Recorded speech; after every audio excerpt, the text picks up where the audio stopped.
नमस्कार मित्रांनो, आज आपल्या अभंग सिरीजच्या डे 27 मध्ये तुमच्या सर्वांच्या मनापासून स्वागत.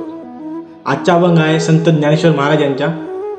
संत ज्ञानेश्वर महाराज म्हणतात, विठ्ठल विठ्ठल न मनसी पुनर्रूपी पडशी गर्भवासी. म्हणजे काय, जर आपण आपल्या आयुष्यात विठ्ठलाचे नावच नाही घेतलं ना, तर तोच फेरा आपल्या आयुष्यात फिरत असतो. जसं की गोंधळ, संघर्ष, दुःख, हे सर्व गोष्टी आपल्या आयुष्यात परत परत फिरत असतात.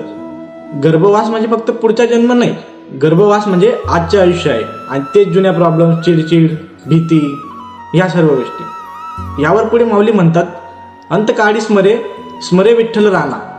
म्हणजे माऊली म्हणतात की शेवटच्या क्षणी तरी आपल्याला विठ्ठल आठवायला हवा. पण एक प्रश्न आहे, जे नाव आपण आयुष्यभर घेतलंच नाही ते नाव आपल्याला शेवटच्या क्षणी कसं काय आठवणार? म्हणूनच आतापासून सवय लावा. आणि शेवटच्या चरणात माऊली अशी खूप महत्वाची गोष्ट सांगतात, रखुमा देवीवरी निर्धारी पडो निधी चराचरी. म्हणजे विठ्ठल ठरवलं की जो त्यांचे नाव धरून राहतं ना, ते त्यांना कधीच एकटं सोडत नाही. तर माऊली आपल्याला या अभंगातून एकच गोष्ट सांगतात, विठ्ठलाचे नाव घ्या, भीतीपोटी नाही तर ते आपल्याला सवय लावा. म्हणजे आज विठ्ठल विठ्ठल म्हटलं तर उद्या आपलं मन हे हलकं होईल. तर मित्रांनो, पुढच्या अभंगात पुन्हा भेटूया. रामकृष्ण हरी.